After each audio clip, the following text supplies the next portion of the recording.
Welcome to the Your Courageous Life podcast, where we explore what it really means to transform fear, burnout, and perfectionism with the practice of courage. I'm Kate, author of the books 100% Fully Alive and The Courage Habit, creator of YourCourageousLife.com, and head of the CLCC Coach Training Program at TeamCLCC.com. If you're someone who feels deeply, thinks critically, and wants to stay grounded in a world that can feel like too much, then this is the podcast for you. Learn evidence-based and heart-centered tools to practice courage so that who you are on the inside becomes how you live, lead, and show up on the outside. And now, let's get into today's episode. Oh my gosh, well, it's time. We got to talk about something that everyone deals with, even the most confident people. And anybody who tells you that they never have this come up, they are liars. They are lying liars. And they're not lying because they're bad people. They're lying because it's really hard to admit this to yourself if you need to present as being perfect. And it is, how do you deal with negative self-talk? And it's that voice in your head. And if you, there's been this thing that's popped up in recent years where people are like, I don't have a voice in my head.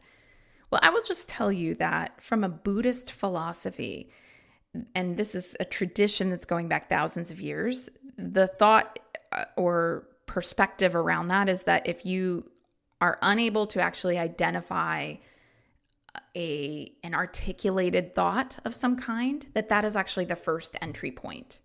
So some people are just going to be hearing this and going, geez, I definitely know this negative internalized self-talk. It's very clear to me, Kate. Like, I don't have any issue with that. That's actually most people, I think. But if you are someone who's going, I don't know what you're talking about. I don't have this internalized negative self-talk. Sometimes I have a somatic feeling of feeling bad about myself, but it's more a sensation and I can't isolate a particular voice. And what I would say, if you are in that camp, is take some time to slow down, breathe, bring in some mindfulness practices, and try to identify that because it might be running in a subconscious way that you're not even picking up on. So let's get into it. There's this internalized self-talk. We'll call it colloquially a voice in your head, even though we're not talking about a psychiatric disorder where people are hearing voices, not the same thing, but an internalized kind of chatter.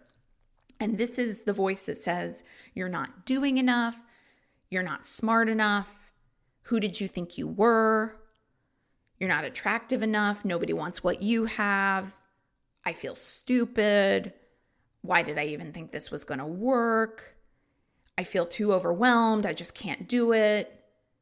That voice. It is sneaky. It's persuasive. It can quietly sabotage your motivation, your relationships even. And of course, you don't feel confident when that voice is really, really, really loud and insistent. Now, here's the thing. Negative self-talk isn't a personal failing. It's a learned pattern. It's a background chatter of that internalized critic. And what you can do is stop giving it so much power. The internalized critic is not bad. It is actually trying to keep you safe. And this is a big thing that I talk about throughout my work, which is that when you abuse that critic, when you try to tell it to shut up, F off, get out of here, you essentially are perpetuating abuse. This internalized critic that can sound so angry, so condescending, putting you down, it is a part of you that is just afraid. And just like small children, when people are afraid, they don't need to be berated. They need help and support. So we're going to talk about some ways that you can give yourself that help and support today. And there's real psychology behind this framework, I guess you could say, of the inner critic. Research in cognitive behavioral science shows that your thoughts don't just describe the reality or interpret reality, they create the emotional tone of it. So when you allow that critic to feed you more self-criticism, doubt, fear, worry, what if this happens? What if this happens? Your nervous system is wiring in that direction and looking for more evidence that might be true. And many times people want to start to shift this through logic alone. And that's why they start with the affirmations. They go, I'm going to think more positively. But then what often happens is that critic pops up and gets louder and is like, oh, stop with the BS. You're lying to yourself, things like that. So you don't want to just argue with that voice. You actually want to show it the support to start moving out of that groove. And so these are 3 psychology-backed ways that I'm going to talk about today to shift negative self-talk. So let's start with the first one. Labeling the thought rather than merging with the thought. This is something I talk about in my book, The Courage Habit, when I talk about deciding to listen to what the critic has to say without doing what it says. You are not your critic. Your critic is a part of you that's scared, that's full of self-doubt. It's trying to protect you. If it can tell you all these, who do you think you are, don't even bother sorts of messages, then maybe you'll back off from going after a big goal. Well, labeling the thought, okay, it's just my critic again, or it's just my inner perfectionist, or it's just my pessimism fear pattern. These are all different points of language that I talk about in the Courage Habit. Labeling it rather than merging with it can be a key to getting out of it. And it actually comes from acceptance and commitment therapy, or ACT. So when you catch a self-critical thought like, oh my gosh, I'm so behind, or oh, I always mess things up, this always happens, try a reframe, a label and a reframe. First, oh, I'm having a thought that I'm behind. I'm having a thought that I mess things up. It's not true that you are so behind. You're wherever you are. I mean, behind is relative, right? It's not true that you always mess things up because A, I guarantee you if you look, you'll find places where you haven't messed anything up. B, I guarantee you that if you look, you'll find places where you thought you messed things up and it turns out that a mistake you made ended up being the best thing that could have ever happened to you because you learned something from it. Or maybe you were late to an appointment and you're like, I always mess things up. But then you met your best friend or your partner or whatever. You're having a thought. You are not the thought. Fear and self-doubt are very real, but they also like to tell tall tales. It sounds subtle, but it's powerful. You want to create a tiny bit of distance between who you are and the thought you think. You want to remind your brain, this isn't the truth. It's a mental habit that I've been in.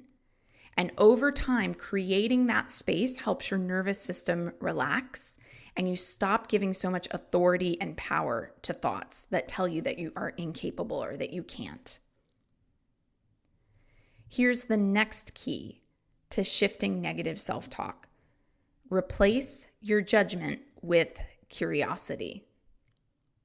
Replace your judgment with curiosity. If you continue to practice self-judgment, you will get more self-judgment. Like I said earlier, you're just going to wear a deeper groove into that neural pathway. But curiosity can move you forward and actually take you into a bigger picture view. So the next time you notice a negative thought, something in you is going, who do you think you are? Blah, blah, blah. You're lazy, you're dumb, whatever that internalized voice is saying. Ask yourself this. What is this thought trying to protect me from? Remember, I said your inner critic, that internalized criticism, it's trying to protect you. I'm not saying that it's doing it in a way that's helpful. The way it speaks to us often is very abusive, and I don't suggest that you should tolerate abuse, okay? But what I am saying is that it is there for a reason. It's trying to protect you from something. So maybe your self-criticism about being lazy is actually your fear of failure. Maybe a voice that tells you, God, you're too much, you're so extra. It's trying to keep you safe from rejection. And when you meet that voice with curiosity instead of contempt, you start to integrate it instead of fight it. You actually give it the support that it needs to transform. Remember earlier I talked about how this can often be how we regard a small child. If you berate and put down a small child for having some very big feelings, it doesn't help the kid to get out of the feelings. It's probably just going to make them worse. But if you get curious about why is this small child having a meltdown right now or throwing a toy right now? What's going on? Is this kid hungry, tired? Does the kid not understand that in 5 minutes, that's when we're going to go play with the toy, just not right now? Like when you start to understand some of these things and give yourself the benefit of the doubt around understanding, that curiosity leads you away from practicing abuse with yourself that only reiterates the pattern, and also understanding what needs need to be met. Third piece for shifting negative self-talk is reframing. Cognitive psychology shows that the brain has a negativity bias. It tends to remember failure more vividly than successes. We tend to remember the times people have hurt us more vividly than we think about the people who love us and accept us just as we are. There is a negativity bias that can start to spiral. And to rewire that bias, it's important to interrupt it and reframe it. And I'm not talking about just arguing with yourself and positive affirmations and trying to throw those at yourself. I'm talking about, for instance, looking at counter evidence. Like if you are calling yourself lazy, what's the counter evidence to that? When have you followed through? When have you handled something well? When have you been really on top of things?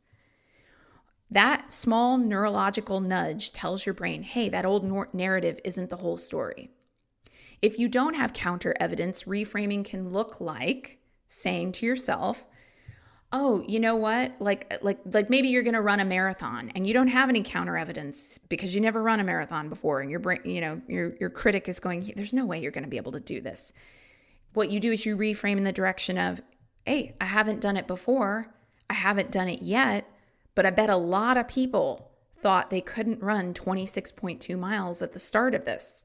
So let me just start putting in little bits of work and I will build the way there, because that's how everybody did it.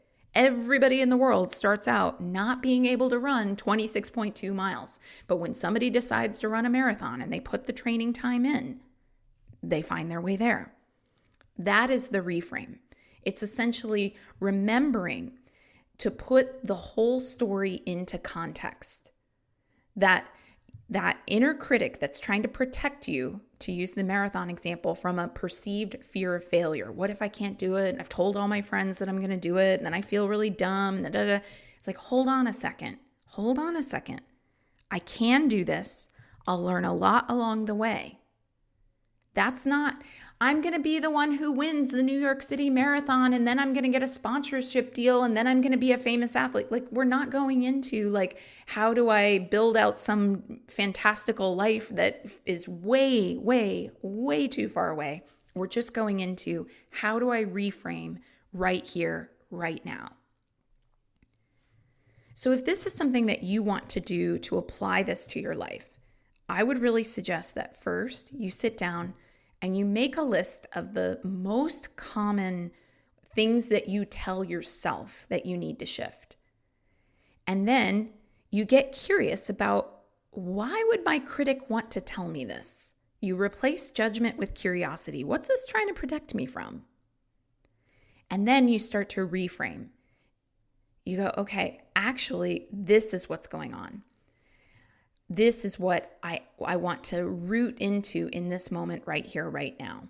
If I were to give an example from my own life, one that I've worked on over the years, I have definitely had, and it still comes up sometimes, although it's much nicer than it used to be before I started working on it, is you're going to look stupid.